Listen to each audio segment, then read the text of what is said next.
아버지 죽었으니 병원은 받기 힘들겠다. 파혼해라! 이야기 듣기 전에 제발 꼭 구독, 좋아요 눌러주세요. 나는 처음부터 알고 있었던 것 같다. 이 결혼이 사랑으로 시작된 게 아니라는 걸. 맞선 자리는 깔끔했고 상대는 의사였고 웃는 얼굴도 반듯했다. 누가 봐도 좋은 사람처럼 보였다. 나는 그게 더 무서웠다. 좋은 사람처럼 보이는 얼굴 뒤에 계산이 숨어 있을 때가 많으니까. 그래도 아버지는 흡족해 했다. 내가 행복할 수만 있다면 뭐든 해주겠다는 사람처럼 눈이 따뜻했다. 그 따뜻함이 오히려 내 마음을 무디게 만들었다. 시어머니는 맞선 자리에서부터 나를 사람으로 보지 않았다. 그녀는 내 손을 잡는 대신 나를 훑어보며 입꼬리를 올렸다. 우리 아들은 의사야. 결혼하면 병원 하나는 있어야지. 나는 순간 숨이 멎는 줄 알았다. 소개팅이 아니라 면접 같았다. 나는 웃으면서 고개를 끄덕였다. 어색하게라도 넘어가야 할 것 같았다. 그런데 그 여자는 더 깊숙이 찔러 넣었다. 아가씨 집안이 어느 정도 준비가 돼 있나 궁금해서. 그 말을 할 때 그녀의 눈은 내 얼굴이 아니라 내 뒤에 앉은 아버지를 보고 있었다. 아버지는 잠깐 말이 없었다. 그 짧은 침묵 사이로 나는 이상한 감정을 느꼈다. 부끄러움인지 분노인지 아니면 단순한 불안인지. 아버지는 결국 미소를 지었다. 우리 딸이 결혼하면 부족한 거 없이 해주고 싶죠. 그 말이 내 마음을 찢었다. 아버지는 나를 위해 웃었지만 나는 그 웃음이 지갑이 열리는 소리처럼 들렸다. 남편이 될 남자는 그 자리에서 나를 안심시키는 척했다. 엄마가 좀 직설적이긴 한데 현실적이라서 그래. 그 말이 위로로 들리지 않았다. 현실적이라는 건 결국 돈 얘기라는 뜻이었다. 나는 물었다. 병원 꼭 차려야 해요? 그가 웃었다. 아주 얄밉게 부드러운 웃음이었다. 그럼요. 우리 둘이 미래를 보려면 필요하죠. 나 승진도 앞두고 있고. 그 순간 나는 깨달았다. 이 사람은 내 마음을 붙잡는 게 아니라 내 집안을 붙잡으려는 거구나. 결혼 이야기는 속전속결로 진행됐다. 결혼식 날짜가 잡히고 신혼집 이야기가 오가고 청첩장 시한이 돌았다. 나는 바쁘게 움직이면서도 자꾸 멈칫했다. 그 집안은 나를 축복하지 않았다. 그 집안은 나를 들여오는 것이라고 말했다. 시어머니는 어느 날 나를 따로 불러 앉혔다. 너는 결혼한 게 아니야. 들어온 거야. 우리 집에. 그 말에 내 등줄기가 차가워졌다. 남편은 옆에서 조용히 고개를 끄덕였다. 그 순간 나는 도망치고 싶었지만 아버지 얼굴이 떠올랐다. 아버지가 이 결혼을 얼마나 기다렸는지, 얼마나 자랑스러워했는지 나는 그걸 너무 잘 알고 있었다. 결혼식 2달 전 아침이었다. 휴대폰이 울렸다. 모르는 번호였다. 보호자분 되시죠? 그 한마디가 내 심장을 아래로 끌어내렸다. 나는 대답도 제대로 못하고 병원으로 달려갔다. 그리고 응급실 앞에서 들은 말은 단순했다. 심장마비였습니다. 손을 쓸 수 없었어요. 그 한 문장이 내 인생을 끊어놓았다. 장례는 정신없이 지나갔다. 사람들이 울고 나는 멍하니 앉아있고 누군가는 내 어깨를 잡으며 위로했다. 그런데 이상하게도 다들 마지막에 같은 말을 덧붙였다. 결혼은 어떻게 할 거니? 아버지의 영정사진 옆에서 결혼 얘기가 오가는 그 상황이 너무 잔인했다. 장례식장 한켠에서 시어머니가 전화를 받는 걸 들었다.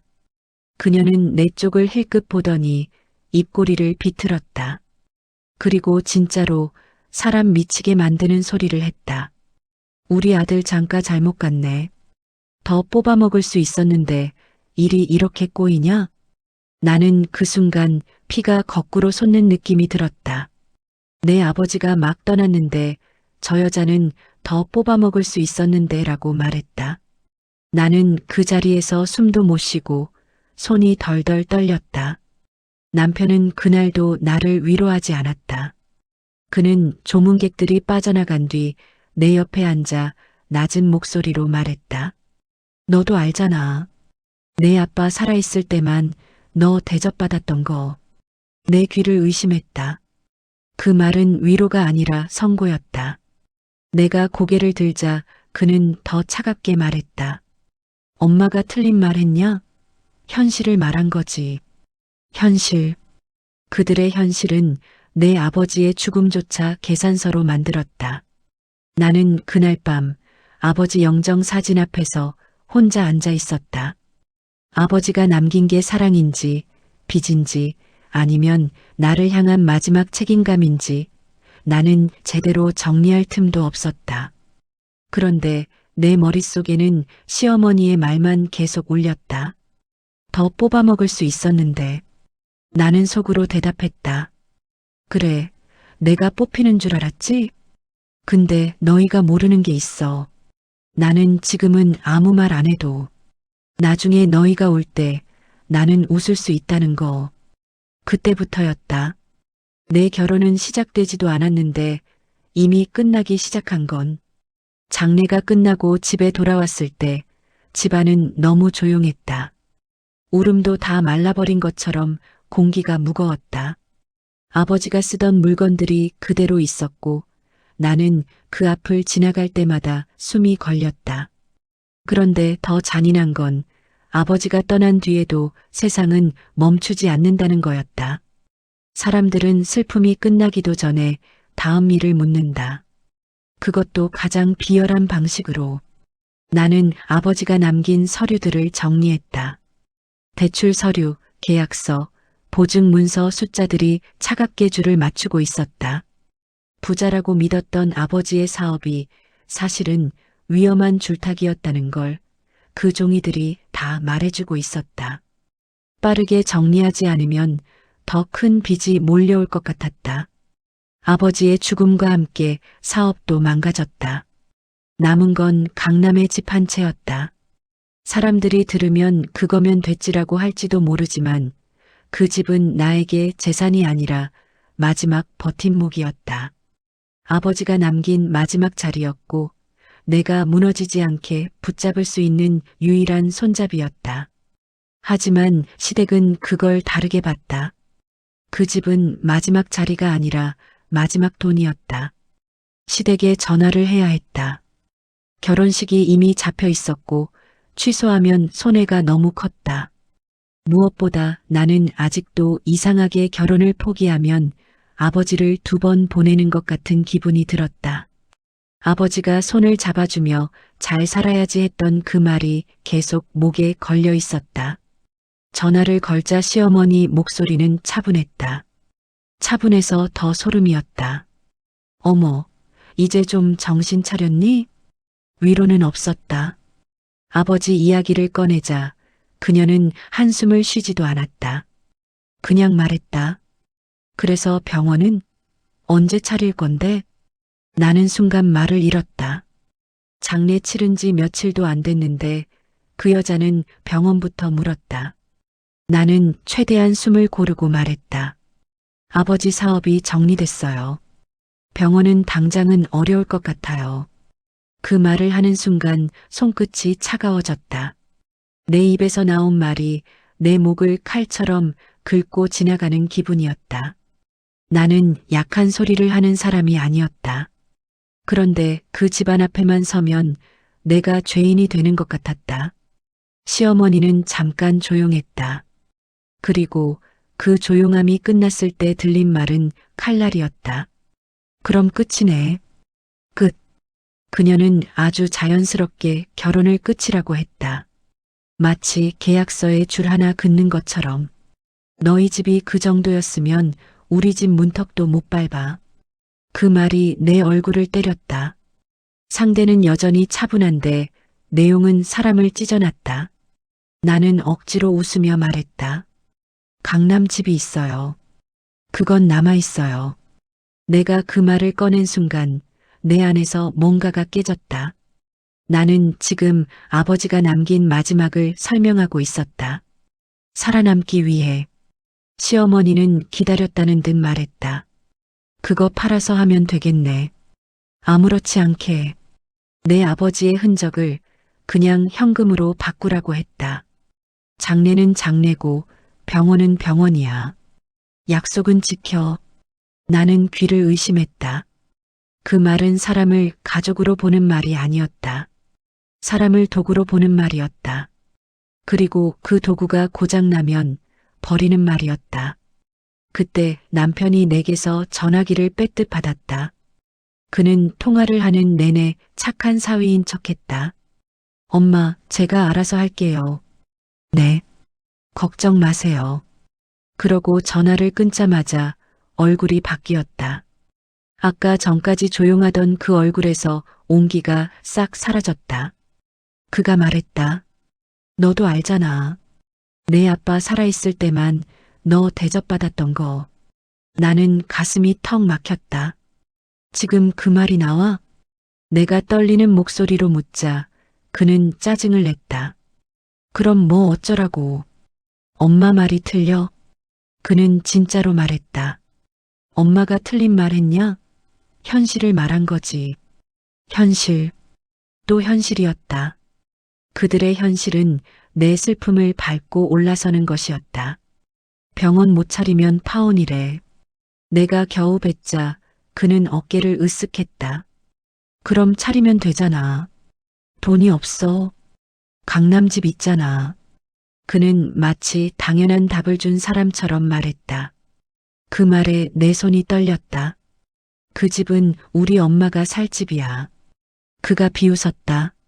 너희 엄마? 그럼 빌라로 가든가. 사람 살 때 많아. 그 순간 나는 알았다. 이 남자는 나를 사랑하는 게 아니라 내가 가진 걸 사랑하고 있었다는 걸. 며칠 뒤 시댁에서 다시 연락이 왔다. 그때는 더 노골적이었다. 우리 아들 승진 앞두고 있어. 집안 체면이 얼마나 중요한 줄 알아? 체면.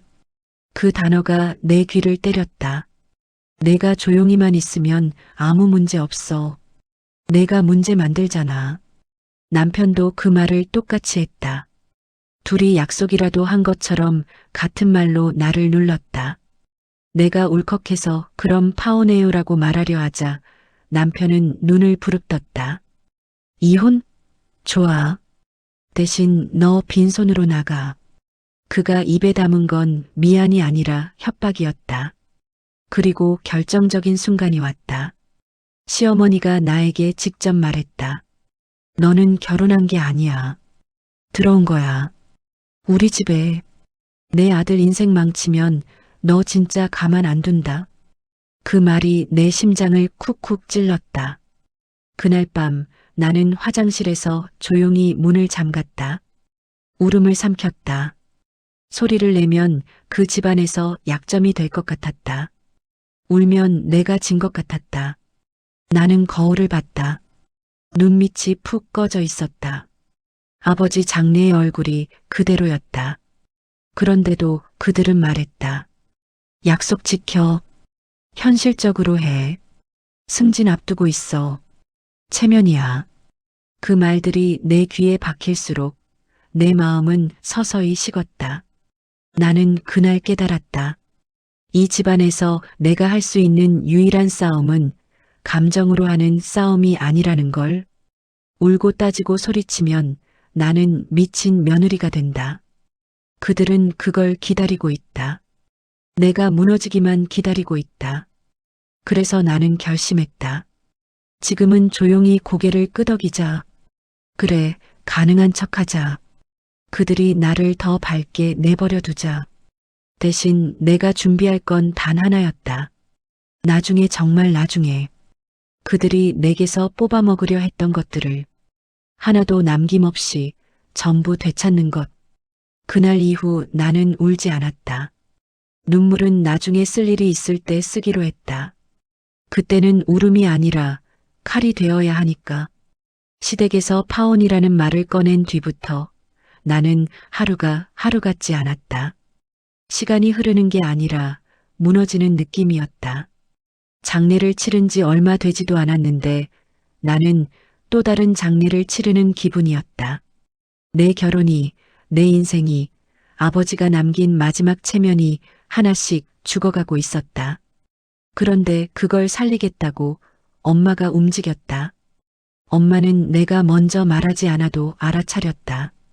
나는 원래 엄마 앞에서 티를 잘 안 낸다. 울어도 혼자 울고 힘들어도 혼자 버티는 사람이었다. 그런데 그날은 달랐다. 엄마 앞에 앉자마자 나는 숨이 막혀서 말을 잇지 못했다. 그저 물컵만 만지작거렸다. 엄마는 내 손을 보더니 조용히 물었다. 무슨 일 있지? 그 한마디가 내 목을 탁 풀어버렸다. 나는 말했다. 시어머니가 요구한 조건들, 병원 이야기, 아버지가 돌아가신 뒤 파혼을 꺼낸 전화, 그리고 남편의 말까지. 내 아빠 살아있을 때만 대접받았던 거. 그 말을 옮기는 순간 내 손끝이 떨렸다. 엄마는 아무 말도 하지 않았다. 그 침묵이 더 무서웠다.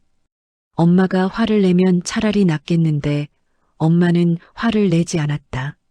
엄마는 한참 동안 나를 바라보다가 낮게 말했다. 그래도 결혼은 해야지. 그 말은 위로가 아니었다. 엄마는 이미 결심을 한 얼굴이었다. 내가 엄마 하지 말라고 말하기도 전에 엄마는 몸을 일으켰다. 그리고 아주 조용히 나를 찌르는 말을 했다. 내가 무너지면 아빠도 무너져. 그러면 안 되잖아.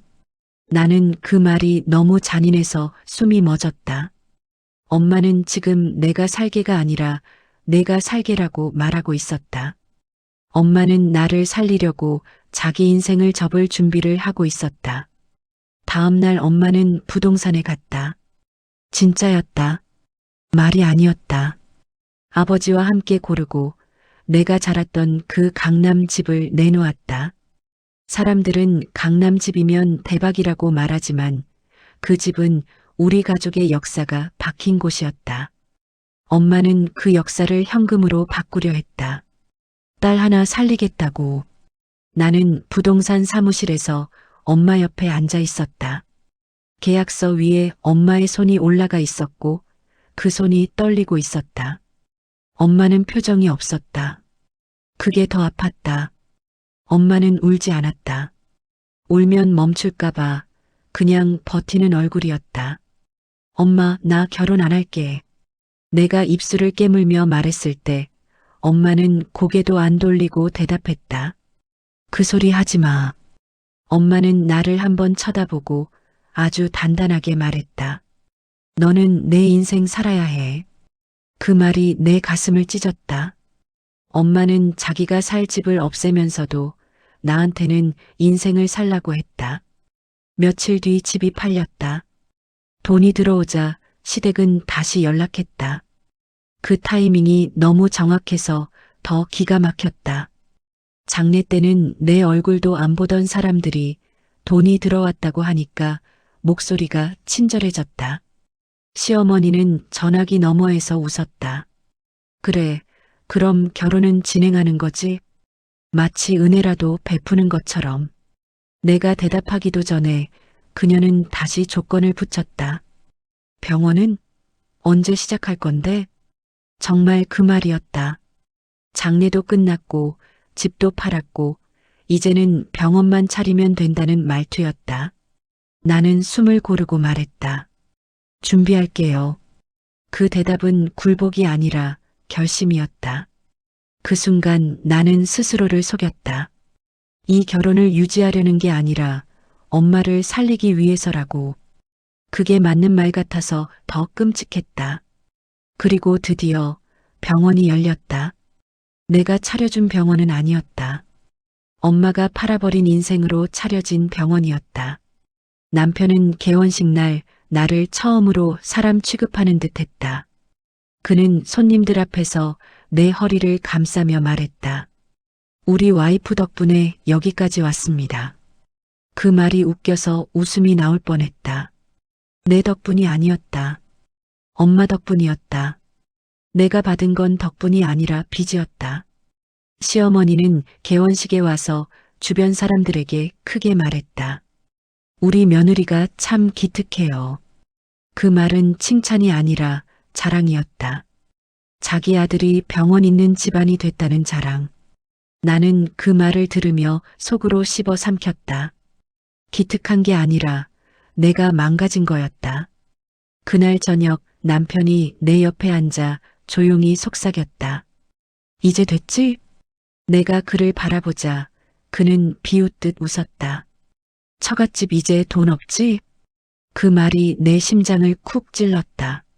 사람이 그렇게 쉽게 변할 수 있다는 게 믿기지 않았다. 병원이 열리자마자 그는 내 앞에서 당당해졌다. 내가 아니라 내 집안이 약해졌다고 확신했기 때문이다. 그리고 시어머니는 더 노골적으로 변했다. 그녀는 며칠 뒤 우리 집으로 와서 내 앞에서 대놓고 말했다. 내가 가족이면 우리 집 돈 되는 게 먼저야. 나는 그 말에 손끝이 차갑게 식었다.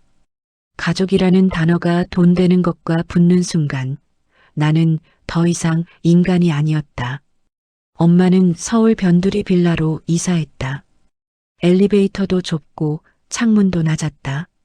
한때 넓은 거실에서 햇빛을 받던 엄마는 이제 작은 방에서 숨을 고르며 살게 됐다. 엄마는 웃으며 말했다. 엄마 괜찮아. 그 말이 내 가슴을 찢었다. 엄마는 괜찮지 않았다. 그냥 나를 무너뜨리지 않으려고 괜찮은 척하는 거였다. 나는 그날 밤 잠을 못 잤다. 내가 한 선택이 사람 하나의 삶을 빼앗아 버렸다는 생각이 머릿속에서 떠나지 않았다. 하지만 더 끔찍한 건 그 희생으로 시작한 결혼이 나를 행복하게 만들어주지 않는다는 거였다. 남편은 점점 달라졌다. 처음에는 다정한 척했지만 말끝이 점점 날카로워졌다. 너희 엄마가 집 팔아서 여기까지 왔잖아. 그러면 더 열심히 해야지. 그 말이 내 귀를 찢었다. 그는 진짜로 말했다. 그게 너네 집 죗값이야. 죗값? 우리 집이 죄를 지었나? 아버지가 죽은 게 죄였나? 엄마가 딸을 살리려고 집을 판 게 죄였나? 그날 나는 알았다. 병원을 차려준 순간부터 나는 이 집안에서 더 낮은 곳으로 떨어졌다는 걸. 내가 돈을 가져왔으니 대접받는 게 아니라 돈을 가져왔으니 더 밟아도 된다고 생각하는 사람들이었다. 그리고 나는 다시 한번 결심했다. 지금은 참자. 지금은 고개를 숙이자. 내가 울면 그들이 이긴다. 하지만 언젠가 이 병원이, 이 결혼이, 이 집안이 나를 어디까지 밟을 수 있는지 끝까지 보자. 그 끝에서 내가 웃을지, 그들이 울지, 그건 그때 가서 결정할 일이 아니었다. 이미 정해진 일이었다. 병원이 생기고 결혼식이 끝나면 그래도 뭔가 달라질 줄 알았다. 사람이 사람답게 살 수 있을 줄 알았다. 적어도 남편은 고마워할 줄 알았다. 아니, 고마움은 바라지도 않았다. 그냥 최소한 나를 함부로 대하지는 않을 줄 알았다. 근데 결혼식이 끝나고 돌아오는 차 안에서 시어머니는 한 번도 축하라는 말을 하지 않았다. 대신 당연하다는 듯 말했다. 결혼했으면 같이 살아야지. 그 말은 제안이 아니었다. 통보였다. 나는 남편을 봤다. 남편은 입술만 깨물고 있었다. 말리는 척도 안 했다. 그냥 고개를 끄덕였다. 그 순간 나는 알았다. 이 집에서는 내 의견이 존재하지 않는다는 걸. 시댁 문을 다시 열었을 때 그 집은 낯설면서도 이상하게 익숙했다. 맞선 자리에서부터 느꼈던 그 냄새. 사람을 사람으로 대하지 않는 집의 공기. 나는 그 공기 속으로 들어왔다. 첫날 밤부터 신혼이라는 단어는 사라졌다. 시어머니는 밥을 먹고 나서 남편을 한번 쳐다보더니 툭 던졌다. 나는 젊은 부부가 붙어 있는 꼴이 보기 싫다. 너희는 각방 써. 그 말이 너무 충격적이라 나는 잠시 멍해졌다. 남편이 뭐라고 말할 줄 알았다. 하지만 남편은 내 눈도 안 보고 말했다. 혼자 자는 게 편해. 딱 그 한마디였다. 나는 침대에 누워서 천장을 봤다. 웃음이 나올 뻔했다. 병원까지 차려주고 들어온 집에서 나는 신혼 첫날부터 혼자였다. 아침이 되자 전쟁이 시작됐다. 시어머니는 새벽같이 일어나서 부엌을 쾅쾅거렸다. 그리고 나를 깨웠다. 며느리면 며느리답게 움직여. 감정은 사치야. 나는 잠이 덜 깬 목소리로 내라고 했다. 그 순간부터 나는 며느리가 아니라 일손이 됐다. 아침상은 항상 문제였다.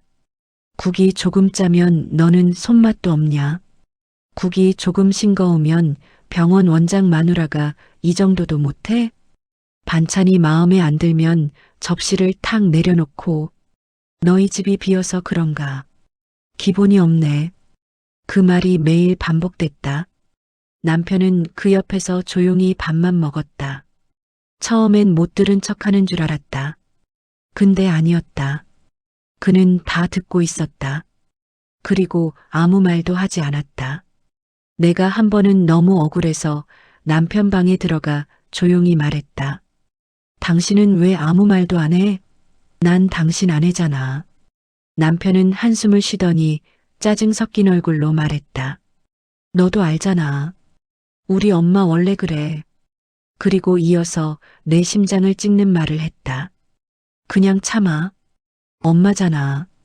그 말이 너무 뻔해서 더 끔찍했다. 그 집에서는 엄마잖아가 모든 폭력의 면허였다. 며칠 뒤 시어머니는 내 통장 이야기를 꺼냈다. 너는 결혼한 게 아니야. 들어온 거야. 우리 집에. 그 말과 함께 그녀는 내 손목을 잡고 의자를 끌어안쳤다. 그리고 내 앞에 종이를 내려놓았다. 가계부였다. 아니, 가계부가 아니라 감시표였다. 너희 친정이 이제 돈이 없잖아. 그럼 내가 메꿔야지. 그녀는 웃으면서 말했다. 너는 가족이면 우리 집 돈 되는 게 먼저야. 그 순간 나는 손끝이 얼어붙었다. 가족이라는 단어가 돈이랑 붙는 순간 나는 인간 취급을 끝낸 거다. 남편은 그날도 편을 들어주지 않았다. 오히려 더 낮게 나를 짓눌렀다. 너 조용히만 있으면 아무 문제 없어. 내가 문제 만들잖아. 나는 그 말을 듣고 눈앞이 깜깜해졌다. 문제를 만드는 건 내가 아니었다. 문제 자체가 저들이었다. 시어머니는 며칠에 한 번씩 친척들을 불렀다. 그리고 그 자리에 꼭 나를 앉혔다. 내가 싫어하는 걸 알면서도 일부러 그랬다. 내가 숨을 못 쉬게 만드는 자리. 사람들 앞에서 나를 깎아내리는 자리. 그날도 시어머니는 친척들 앞에서 웃으며 말했다. 우리 며느리? 겉보기엔 멀쩡한데 속은 참 야가. 친척들이 어색하게 웃자 시어머니는 더 크게 말했다. 아버지 살아있을 때는 뭐가 있는 줄 알았지.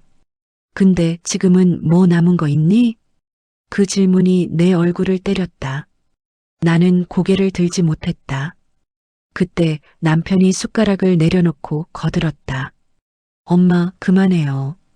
순간 나는 심장이 내려앉는 줄 알았다. 남편이 드디어 나를 보호해주나 싶었다. 근데 다음 말이 나를 더 바닥에 쳐박았다. 남편은 나를 보지도 않고 말했다.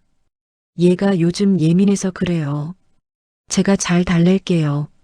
나는 숨이 턱 막혔다. 예민한 사람은 내가 아니라 나를 밟는 저들이었다. 그날 밤 나는 씻고 나오는데 시어머니가 내 앞을 막았다. 그리고 낮은 목소리로 말했다. 내 아들 인생 망치면 너 진짜 가만 안 둔다. 그 말이 협박처럼 뇌에 박혔다. 나는 아무 말도 못했다. 말을 하면 내가 지는 것 같았다. 그 집에서는 말이 무기였고 그 무기는 언제나 저쪽 손에 있었다. 남편은 점점 더 사람을 미치게 만들었다. 병원에서 무슨 일이 있었는지 모르겠지만 집에만 오면 표정이 굳어 있었다. 그리고 그 분노를 나에게 풀었다. 너 요즘 왜 이렇게 피곤하냐? 너 때문에 내가 웃음거리 되는 거 싫어. 너 진짜 팔자 센 여자라는 소리 듣기 싫으면 조용히 살아. 그 말들이 나를 갉아먹었다. 어느 날 나는 참다 못해 물었다. 당신은 나랑 왜 결혼했어?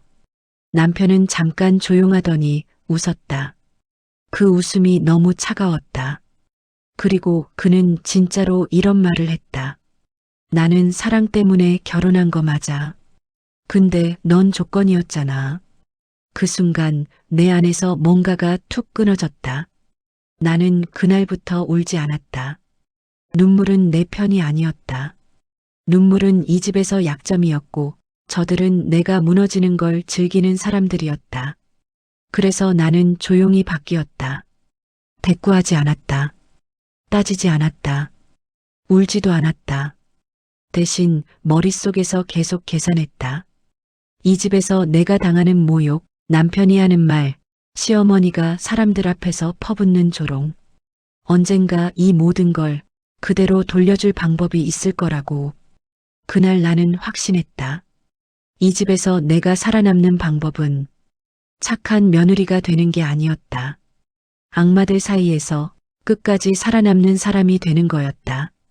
병원이 자리 잡기 시작하자 집안 분위기도 조금 달라질 줄 알았다. 남편이 바빠지면 적어도 집에서는 조용해질 줄 알았다. 근데 아니었다. 병원이 돌아가기 시작하니까 그 집안은 더 욕심을 냈다.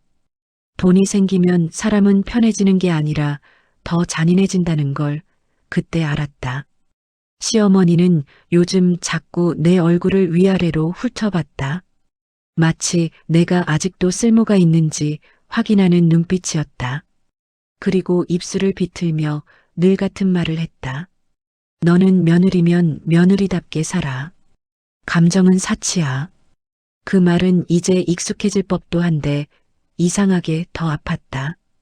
익숙해진 게 아니라 내가 점점 사람이 아니게 되는 느낌이었으니까.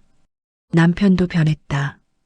병원이 생기기 전엔 최소한 조용이라도 있었는데 이제는 당당하게 나를 누르기 시작했다. 너희 엄마가 집 팔아서 여기까지 왔잖아. 그럼 더 열심히 해야지. 그게 너네 집 죗값이야. 그 말들이 나를 미치게 만들었다. 그런데 결정적으로 내 속을 뒤집는 사람은 따로 들어왔다. 병원 손님으로. 처음엔 그냥 흔한 손님 같았다. 말투가 조금 과장되고 웃음이 큰 여자. 그런 사람들은 병원에도 많다. 근데 그 여자는 다름을 일부러 연기하는 사람이었다. 병원 문을 열고 들어오는 순간부터 사람들의 시선이 따라붙게 만드는 사람. 바로 그런 타입이었다. 그 여자는 접수대에서부터 목소리를 높였다. 원장님 계세요? 저 진짜 피부가 예민해서요. 말을 하면서도 손목에 걸린 명품 팔찌를 일부러 흔들었다. VIP로 관리해 주실 수 있죠? 그 말에 간호사들이 살짝 눈을 마주쳤다. 난 그때 알았다. 저 여자 처음부터 의사가 아니라 의사 돈을 보러 왔구나. 남편은 그 여자를 보는 순간 표정이 달라졌다. 정말 티가 났다. 눈빛이 바뀌었다. 집에서 나를 볼 때는 늘 피곤한 얼굴이던 사람이 그 여자 앞에서는 갑자기 친절한 남자가 됐다. 불편한 곳 있으셨어요? 그 목소리가 너무 부드러워서 오히려 소름이 돋았다. 나는 그 장면을 멀리서 보고 있었다. 내 남편이 저런 목소리도 낼 수 있는 사람이었구나. 그 사실이 나를 더 비참하게 만들었다. 불륜녀는 대놓고 작업을 걸었다. 진짜로 대놓고 원장님, 아내분 계셔도 상관없어요. 그녀는 웃으며 말했다. 전 남자 보는 눈이 좋아서요. 말끝마다 숨을 섞어 웃었다. 얄밉고 가볍고 너무 뻔했다. 근데 남편은 그 뻔한 걸 너무 쉽게 물었다. 그 여자애는 병원을 여러 번 왔다. 피부관리 핑계로, 레이저 핑계로, 상담 핑계로. 그럴 때마다 남편은 점점 더 길게 그 여자 옆에 붙어 있었다. 나는 내 눈을 의심했다.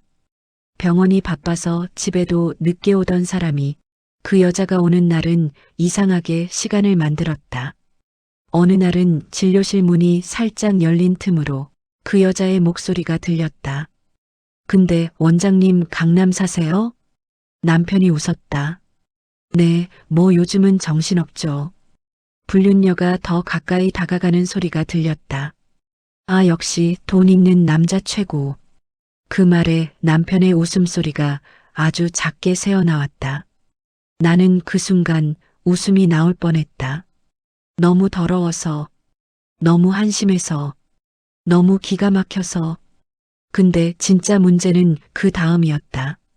시어머니가 그 여자의 존재를 알아챘다. 어느 날 저녁 남편이 샤워하러 들어간 사이 시어머니가 내게 말했다. 요즘 병원에 자주 오는 여자 있더라. 그 눈빛이 내 속을 다 뚫고 들어왔다. 젊고 말도 잘하고 집안도 있어 보이던데 그 말 끝에 기대가 묻어 있었다. 나는 모르는 척했다. 그래요? 손님이 많으니까. 그러자 시어머니는 혀를 차며 말했다. 넌 참 둔하다. 그런 여자들은 그냥 손님이 아니야. 그리고 대놓고 나를 무시했다. 너희 집은 이제 돈도 없고 너도 별 볼 일 없잖아. 그 말이 내 얼굴을 후려쳤다. 시어머니는 갑자기 내 밥상을 더 심하게 트집 잡았다. 국이 짜다. 반찬이 별로다. 청소가 왜 이 모양이냐. 그리고 반드시 마지막엔 한마디를 붙였다. 우리 아들 장가 잘못 갔어. 그 말은 이제 그녀의 습관이 됐다. 내가 들으라고 일부러 들리게. 남편도 그걸 즐겼다. 나는 진짜로 느꼈다. 남편은 시어머니가 나를 밟는 걸 말리지 않는 수준이 아니라 같이 밟고 있었다. 그날 밤 남편이 내게 말했다. 너 요즘 왜 이렇게 피곤해? 너도 알잖아. 엄마가 틀린 말하는 거 아니야. 그리고 제일 잔인한 말이 나왔다. 너 조용히만 있으면 아무 문제 없어. 내가 문제 만들잖아.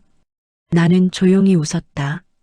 문제를 만든 게 내가 아니라는 걸 남편도 알고 있었다. 그럼에도 나에게 죄를 씌우는 게 편했을 뿐이다. 불륜녀는 더 감초처럼 돌아다녔다. 병원에서 간호사들에게도 친한 척했다. 언니 나 진짜 원장님 같은 남자 처음 봤어. 근데 병원 분위기 왜 이렇게 돈 냄새가 안 나지? 그 말에 간호사들이 표정을 굳히는 게 보였다. 그 여자는 돈 냄새를 찾아다니는 개처럼 솔직했다. 그래서 더 웃겼다. 그리고 더 위험했다. 그 여자애는 시어머니에게도 붙었다. 어느 날은 일부러 로비에서 시어머니를 만난 척하며 인사했다. 어머니 너무 동안이세요. 시어머니 얼굴이 확 풀렸다. 그게 더 끔찍했다. 내가 몇 년을 고개 숙여도 안 풀리던 얼굴이 그 여자 한마디에 풀렸다. 그날 저녁 시어머니는 내게 말했다. 저런 애가 며느리였으면 집안이 확 펴지지. 그리고 웃으며 덧붙였다. 너는 결혼한 게 아니야. 들어온 거야. 우리 집에. 나는 대답하지 않았다. 남편은 그날도 내 앞에서 당당했다. 엄마 말 좀 들어. 괜히 예민해지지 마. 나 승진 앞두고 있어. 너 때문에 말 나오는 거 싫어. 그 말은 이미 내 마음을 죽였다. 나는 그날 밤 방 안에서 혼자 앉아 있었다. 아무 생각도 안 하려 했는데 오히려 모든 생각이 선명해졌다. 아버지가 살아있었을 때 저들은 나에게 웃었다. 아버지가 죽자마자 저들은 나를 밟았다. 병원을 차려주자 저들은 더 밟았다. 그리고 이제는 나를 버리려고 했다. 그 순간 이상하게 마음이 차분해졌다. 눈물이 나오지 않았다. 불륜을 알게 됐을 때도 내 안에서는 분노보다 정리가 먼저 떠올랐다. 그래서 나는 결심했다. 이제부터는 참는 게 아니라 참는 척하면서 준비하자. 불륜녀는 감초였다. 웃긴데 얄미웠다. 그런데 그 감초는 내 복수의 재료가 될 수 있었다. 남편이 저 여자에게 흔들리는 게 아니라 스스로 뛰어들었다면 나는 그 뛰어든 곳이 늪이 되게 만들면 된다. 그리고 시어머니가 내쫓을 구실을 만들고 있다면 나는 그 구실을 잡고 그 집안을 통째로 무너뜨리면 된다. 나는 그날 처음으로 똑같이 생각했다. 그래, 너희가 나를 버리려 했지? 그럼 나는 너희가 가장 아끼는 걸 버려주겠다. 그날부터 나는 달라졌다. 시어머니가 뭐라고 해도 고개를 숙였고 남편이 어떤 말을 던져도 대꾸하지 않았다. 겉으로는 순해졌다. 그 집안이 좋아하는 말 잘 듣는 며느리처럼 보이게 만들었다. 근데 속은 완전히 식어 있었다. 이제 나는 참는 사람이 아니라 정리하는 사람이었다. 시어머니는 내가 조용해진 걸 보고 더 기세등등해졌다. 아침밥을 먹다가도 일부러 숟가락을 내려놓고 말했다. 너는 며느리면 며느리답게 살아. 감정은 사치야. 그리고 꼭 마지막에 덧붙였다. 너희 집이 비었으니까 내가 더 해야지. 나는 대답하지 않았다. 그 말이 더 이상 아프지 않았기 때문이 아니라 아픈 걸 들키고 싶지 않았기 때문이다. 울면 끝이었다. 저들은 내가 울기를 기다리고 있었다. 내가 무너지면 봐라. 역시 저런 애는 안 된다 하고 내쫓을 거였다. 남편은 더 노골적이었다. 요즘은 집에 와서 대놓고 휴대폰만 보고 웃었다. 내가 지나가면 화면을 뒤집는 것도 하지 않았다. 그럴 필요가 없었으니까. 내가 감히 뭘 할 수 있겠냐는 표정이었다. 그게 더 사람을 미치게 만들었다. 어느 날 남편이 아주 자연스럽게 말했다. 너 조용히만 있으면 아무 문제 없어. 내가 문제 만들잖아. 나는 그 말을 듣고 속으로 웃었다. 문제를 만드는 사람이 누구인지 이 집안은 이미 다 알고 있었다. 다만 책임을 뒤집어 씌우는 게 편했을 뿐이었다. 그리고 남편은 그걸 너무 잘했다. 사람을 미치게 만들고도 내가 예민해서 그래라고 말하는 기술. 그게 그의 특기였다. 불륜녀는 더 자주 병원에 나타났다. 이젠 피부가 예민한 게 아니라 인생이 예민한 여자처럼 보였다. 접수대에 앉자마자 크게 웃으며 말했다. 원장님, 저 진짜 피부가 너무 예민해서요. VIP로 관리해 주실 수 있죠? 그 말투가 너무 뻔해서 간호사들 표정이 굳는 게 보였다. 근데 남편은 그걸 즐겼다. 그 여자한테만은 목소리가 달라졌다. 오늘은 컨디션 어때요? 그 한마디가 나를 더럽게 만들었다. 집에서 나한테는 한 번도 그렇게 묻지 않으면서 나는 그 여자애를 미워하지 않았다. 솔직히 말하면 고맙기도 했다. 저 여자는 감초였다. 얄미운데 웃기고 가벼운데 위험했다. 근데 그 가벼움 덕분에 남편이 더 쉽게 넘어갔다. 남편은 원래 그런 사람이었다. 누가 유혹해서 흔들린 게 아니라 그냥 원래 그쪽으로 뛰어들 준비가 되어 있었다. 나는 그때부터 증거를 모으기 시작했다. 무섭게, 조용히, 그리고 아주 정확하게. 먼저 통장부터 정리했다. 병원 운영자금이 어디로 빠져나가는지, 카드값이 어떤 식으로 쓰였는지, 누가 어떤 이름으로 결제했는지. 남편은 나를 완전히 바보로 보고 있었다. 그래서 더 쉬웠다. 그는 내 앞에서 대놓고 돈을 썼고 대놓고 숨겼다. 숨긴다고 생각했겠지만 사실은 티가 났다. 꽃향수가, 호텔 결제, 선물 박스 구매. 의사들 사이에서 소문나면 끝장날 것들이었다. 두 번째는 메시지였다. 남편이 샤워하러 들어갔을 때 침대 위에 던져놓고 간 휴대폰이 진동했다. 나는 보려고 하지 않았다. 처음엔 정말 안 봤다. 근데 알림창에 뜬 한 줄이 내 심장을 찢었다. 오빠 나 오늘 외로워. 아내랑 같이 있지 말고 나 만나. 그 순간부터 나는 마음이 아니라 손이 움직였다.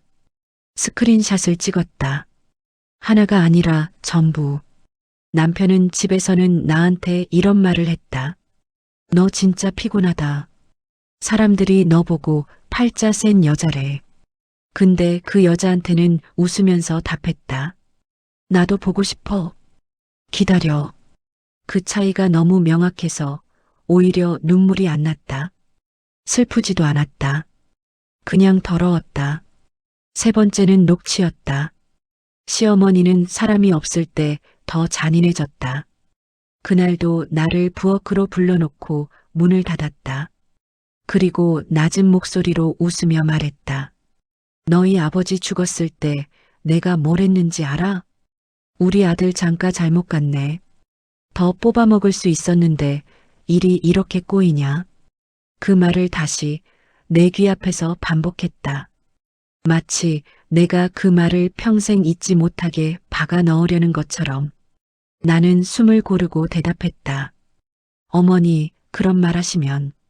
그러자 시어머니는 칼을 빼듯 말했다. 내 아들 인생 망치면 너 진짜 가만 안 둔다. 그 순간 녹음 버튼이 눌려 있었다. 내 손은 떨리지도 않았다. 나는 이미 결정했으니까. 남편은 시어머니 편을 들며 더 악랄해졌다. 내가 겨우 힘들다고 말하면 그는 코웃음을 쳤다.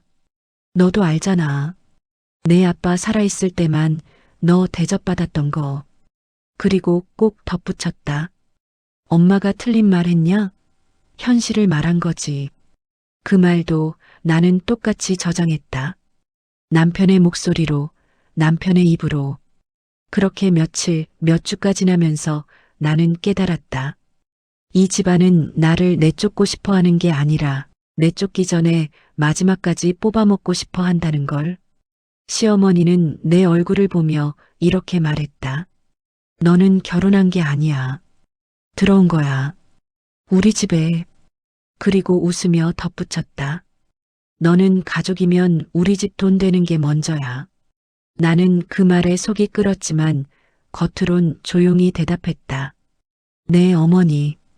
그날 밤 나는 병원 서류를 다시 꺼냈다. 처음 병원을 차릴 때 엄마가 나를 붙잡고 했던 말이 떠올랐다. 내가 잘 살아야 해. 그 말 때문에 나는 여기까지 왔다. 근데 이제는 바뀌었다. 내가 잘 살아야 하는 이유는 누군가한테 잘 보이기 위해서가 아니었다. 엄마의 인생을 헛되게 만들지 않기 위해서였다. 그 순간 내 손이 멈췄다. 병원 관련 서류들 사이에서 가장 중요한 종이가 눈에 들어왔다. 병원 개설자, 대표자, 명의자. 그 이름이 남편이 아니었다. 내 이름이었다. 나는 그 자리에서 숨을 멈췄다. 심장이 뛰지도 않았다.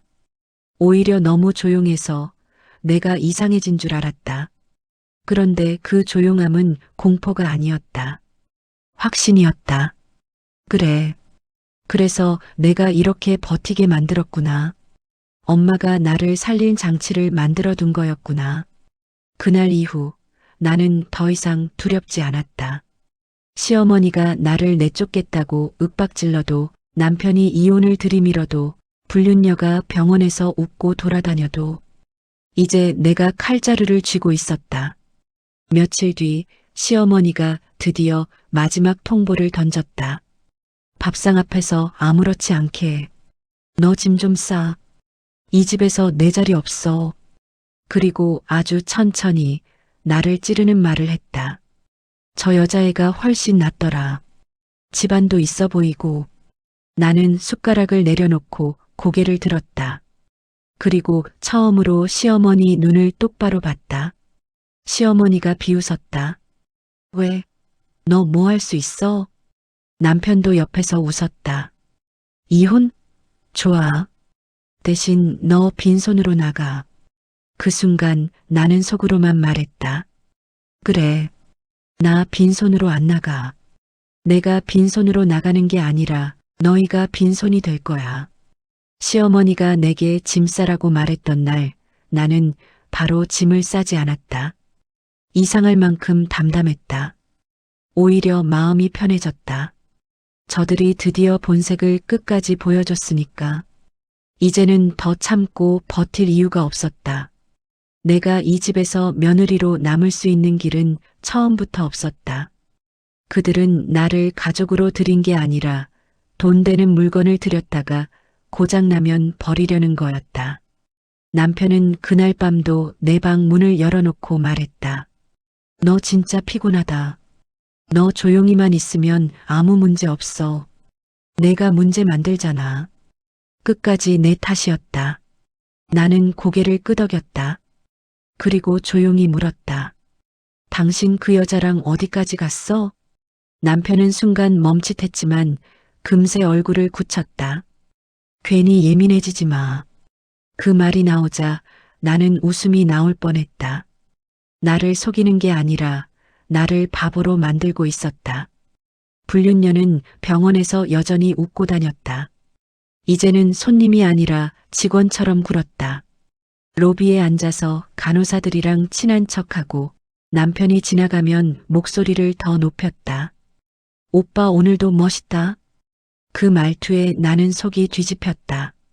근데 웃긴 건 남편도 그걸 숨기지 않았다. 오히려 자랑처럼 받아먹었다. 불륜녀는 어느 날 병원 상담실에서 나와 마주쳤다. 그때 그녀는 일부러 내 얼굴을 훑어보더니 아주 천천히 웃었다.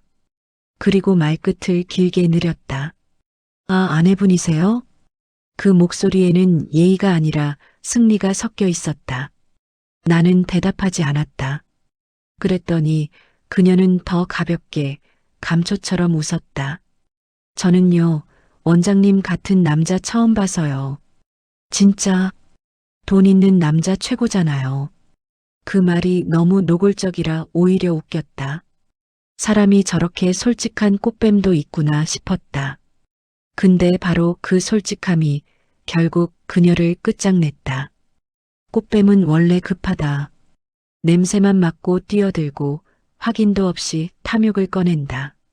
그 여자는 이미 남편과 시어머니를 장악했다고 생각했는지 한 번 선을 넘었다.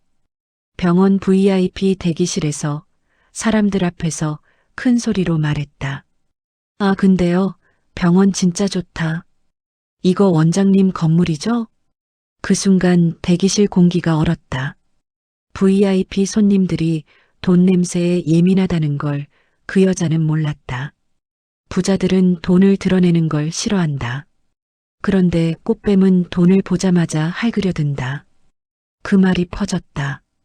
아주 빠르게. 병원은 원래 소문이 빠르다. 특히 의사들, 간호사들, 직원들 입이 가벼운 게 아니라 정보가 생존이 된다. 그날 이후 복도에서 이런 말들이 흘러나오기 시작했다. 원장님, 그 여자랑 뭔가 있는 거 아니야? 그 여자 돈 냄새 맡고 붙은 것 같은데. 원장님, 아내가 대표로 서류 다 하는데 저 여자 왜 저래? 나는 그 말을 들을 때마다 속으로만 웃었다. 그래, 그래야지. 더 퍼져야지. 남편은 처음엔 태연한 척했다. 그는 자기 얼굴이 무너지고 있다는 걸 아직 몰랐다. 그는 여전히 나한테만 강했다. 너 때문에 이런 소문 나는 거 아니야? 나는 가만히 그를 봤다. 내가 뭘 했는데? 그가 짜증을 내며 말했다. 너 표정이 이상하잖아. 다들 눈치챈다니까. 그 말을 듣는 순간 나는 확신했다. 남편은 죄책감이 아니라 들킬까봐 무서운 인간이었다. 사람을 배신하면서도 들키는 건 싫어하는 인간. 그게 제일 더럽다.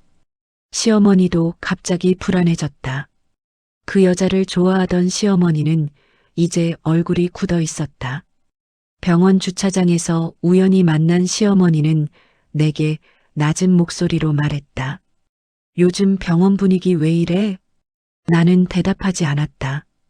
그랬더니 시어머니는 내 어깨를 꽉 잡고 진짜 악마처럼 속삭였다. 내 아들 인생 망치면 너 진짜 가만 안 둔다. 나는 그 손을 천천히 떼어내며 말했다. 어머니, 망치는 건 제가 아니에요. 그 말을 하자 시어머니 눈이 흔들렸다. 처음으로 시어머니가 흔들렸다. 그리고 그날 저녁 불륜녀가 큰 사고를 친다. 불륜녀가 병원 VIP 손님 앞에서 또 한 번 말했다. 이번엔 더 노골적이었다. 원장님 돈 많으시죠? 저 이번에 차 바꾸려는데 외제차가 좋더라. 그 말이 터진 순간 VIP 손님이 표정을 굳혔다.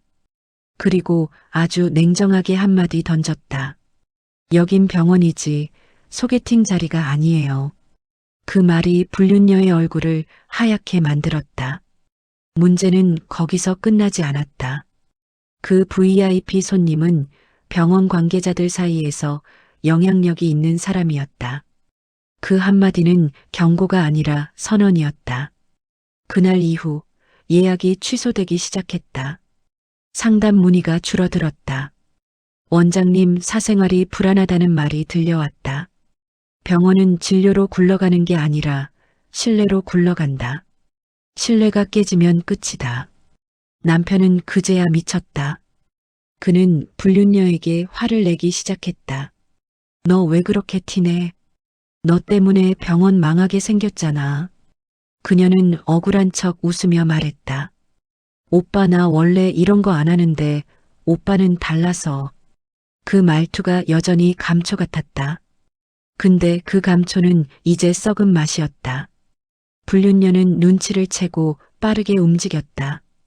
꽃뱀은 상황이 불리하면 바로 도망치기 전에 마지막으로 긁어간다. 그녀는 남편에게 은근히 말했다.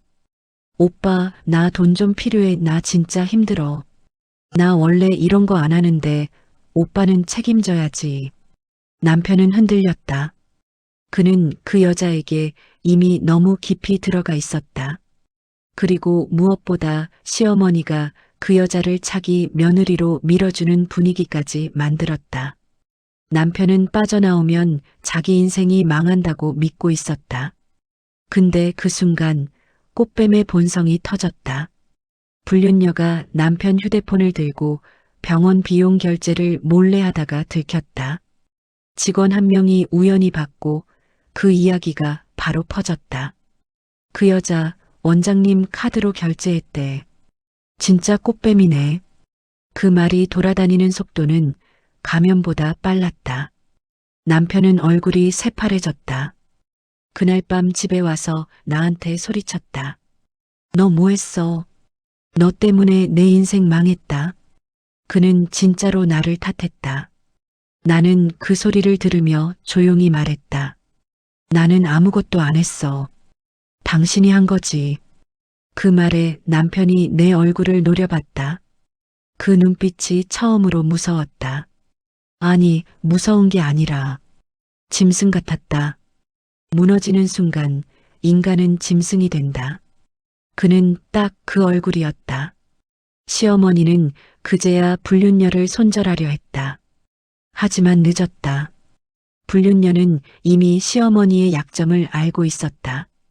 시어머니가 며느리에게 뭐라고 했는지, 남편이 어떤 식으로 돈을 썼는지, 병원 운영이 어떻게 굴러가는지, 그 모든 걸 보고 듣고 있었다. 불륜녀는 시어머니에게 웃으며 말했다. 어머니, 저 함부로 버리시면 안 돼요. 그 말이 소름이 끼쳤다. 꽃뱀은 사랑이 아니라 협박으로 관계를 유지한다. 그게 진짜다. 그날 밤 나는 병원 서류 봉투를 다시 꺼냈다. 불륜 증거, 카드 결제 내역, 통장 흐름, 시어머니 막말 녹취, 하나도 빠짐없이 내 손에 있었다. 그리고 마지막으로 내 이름이 찍힌 병원명의 서류. 나는 그걸 천천히 정리하면서 생각했다. 그래, 이제 끝났다. 그들은 내가 약하다고 생각했겠지. 참고 사는 여자라고 생각했겠지. 하지만 나는 참기만 한 게 아니었다. 나는 모은 사람이었다. 이제 남은 건 하나였다. 이 모든 걸 한 번에 깔끔하게 끝내는 것. 그날 나는 잠이 아주 잘 왔다. 처음으로, 정말 처음으로. 왜냐면 확신이 있었으니까. 다음 날부터는 내가 당하는 날이 아니라 내가 정리하는 날이 될 거라는 확신. 그날 아침 나는 평소보다 일찍 병원으로 갔다. 마음이 이상할 만큼 조용했다. 누군가를 망가뜨리겠다고 일을 갈거나 복수에 취한 기분이 아니었다. 그냥 정리할 시간이 왔다는 느낌이었다.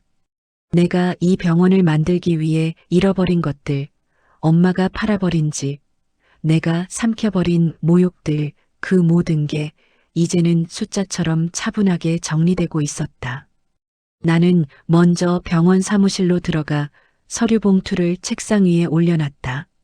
불륜 사진, 메시지 캡처, 카드 결제 내역, 병원 계좌 흐름, 그리고 시어머니 막말 녹취. 마지막으로 가장 중요한 종이 병원 명의가 내 이름으로 되어 있다는 증명서. 남편은 평소처럼 늦게 출근했다. 요즘 그는 병원에서 눈치를 보면서도 집에서는 여전히 나한테만 강했다.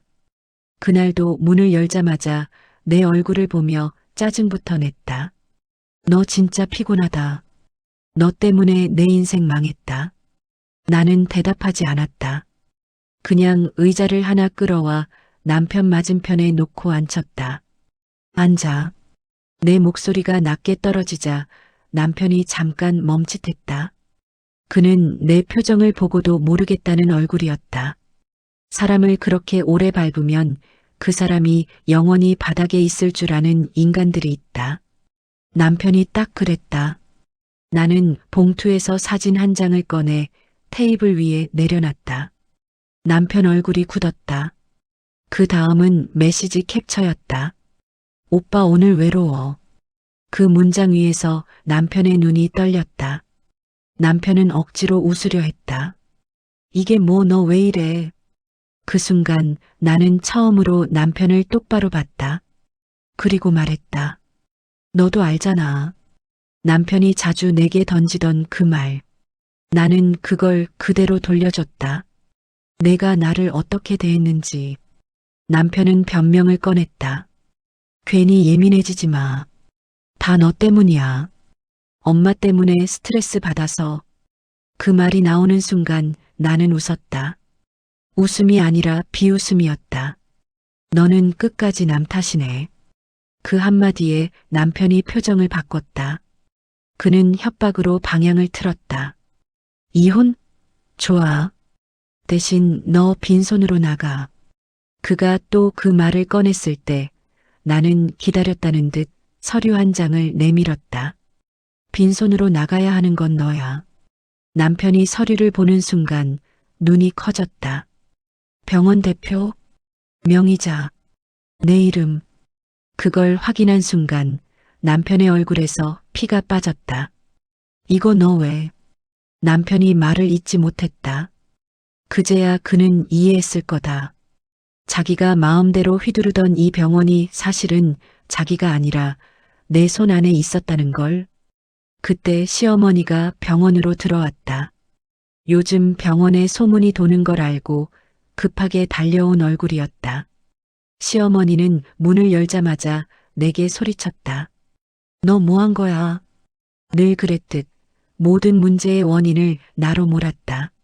나는 시어머니를 바라보며 아주 조용히 녹취 파일을 켰다. 스피커에서 시어머니의 목소리가 흘러나왔다. 우리 아들 장가 잘못 갔네. 더 뽑아먹을 수 있었는데 일이 이렇게 꼬이냐. 그 소리가 방 안에 퍼지자 시어머니 얼굴이 하얘졌다. 시어머니는 허둥지둥 손을 뻗었다. 그거 꺼. 나는 움직이지 않았다. 시어머니가 나에게 했던 말들을 이제는 세상이 듣게 하면 된다. 그게 끝이었다. 시어머니는 그제야 체면을 꺼냈다. 너 이러면 우리 아들 인생 끝나. 나는 고개를 끄덕였다. 맞아요. 그리고 아주 차갑게 덧붙였다. 끝내려고요. 그 말이 방안을 얼렸다. 남편은 나를 바라보며 눈빛이 흔들렸다. 그는 이제 와서 살려달라는 얼굴을 했다. 하지만 늦었다. 나는 이미 너무 많은 걸 잃었다. 엄마의 집도, 아버지의 자리도, 내 시간도, 그리고 내 자존심도. 불륜녀는 그때 마치 주인공처럼 병원에 나타났다. 아무것도 모르는 척 당당하게 들어왔다. 오빠 오늘은 뭐해? 그리고 나와 시어머니를 보더니 입꼬리를 올렸다. 아분이기 뭐예요? 그 감초 같은 표정이 정말 웃겼다. 끝까지 자기 판인 줄 아는 얼굴이었다. 나는 불륜녀에게 사진을 한 장 밀어줬다. 그녀가 자기 얼굴을 보자마자 웃음을 지었다.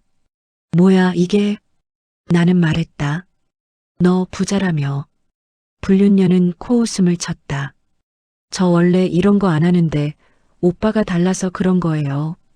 그 말이 얼마나 비열한지 그녀는 몰랐다. 나는 다음 서류를 보여줬다. 카드 결제 내역, 병원 비용을 남편 카드로 긁어간 흔적, 불륜녀가 손댄 결제들, 그리고 마지막으로 병원 내부에 퍼진 소문. 꽃뱀, 돈 뜯는 여자. 그 소문이 이미 의사들 사이에 퍼져 있다는 사실을. 불륜녀 얼굴이 굳었다. 그제야 그녀는 본능적으로 도망칠 타이밍을 계산했다. 꽃뱀은 사랑을 하지 않는다. 꽃뱀은 위험을 느끼면 사라진다. 불륜녀는 씩 웃으며 말했다. 아, 그럼 저 갈게요. 그리고 남편을 쳐다봤다. 오빠 나중에 연락해. 그 말이 마지막이었다. 그녀는 그대로 사라졌다. 남편은 그 뒷모습을 보며 멍하니 서 있었다. 자기가 잡은 게 금덩이가 아니라 칼날이었다는 걸 이제야 알았겠지. 나는 남편에게 마지막으로 말해줬다. 병원은 내가 운영할 거야. 너는 여기서 빠져. 남편이 고개를 들며 말했다. 너 진짜 이렇게까지 해야 돼? 나는 대답했다. 너도 알잖아. 내가 여기까지 어떻게 왔는지. 시어머니는 끝까지 악마처럼 버텼다. 너는 결혼한 게 아니야. 들어온 거야. 우리 집에. 그 말이 마지막까지 나오자 나는 천천히 일어섰다. 그리고 그녀를 똑바로 보며 말해줬다. 어머니, 저는 뺏은 적 없어요. 원래 제 걸 되찾았을 뿐이에요. 그 순간 시어머니의 얼굴이 흔들렸다. 마치 처음으로 내가 인간으로 보이는 것처럼. 이혼 절차는 빠르게 진행됐다. 남편은 연락을 해왔지만 나는 받지 않았다. 설명도 변명도 듣고 싶지 않았다. 내가 원하는 건 사과가 아니었다. 내 시간과 내 인생을 돌려받는 것이었다. 며칠 뒤 엄마를 찾아갔다. 서울 변두리 빌라의 좁은 거실에서 엄마는 조용히 앉아 있었다. 나는 엄마 손을 잡고 말해줬다. 엄마, 이제 끝났어. 엄마는 한참 나를 보다가 낮게 말했다. 고생했다. 그 말 한마디에 그제야 숨이 쉬어졌다. 밖으로 나오니 바람이 불었다. 오래 묵은 공기가 빠져나가는 느낌이었다. 나는 더 이상 누군가의 며느리도 누군가의 조건도 아니었다. 내 이름으로 서 있었다. 그리고 그게 내가 되찾은 전부였다. 여러분이라면 이런 상황에서 어떻게 하셨을까요? 끝까지 참고 버티셨을까요? 아니면 저처럼 조용히 정리하셨을까요? 여러분의 생각을 댓글로 남겨주세요. 이야기에 공감하셨다면 좋아요 한번 눌러주시고 앞으로도 이런 현실 사연이 궁금하시다면 구독으로 함께 해주세요. 다음 이야기도 노을 이야기에서 이어집니다. 고맙습니다.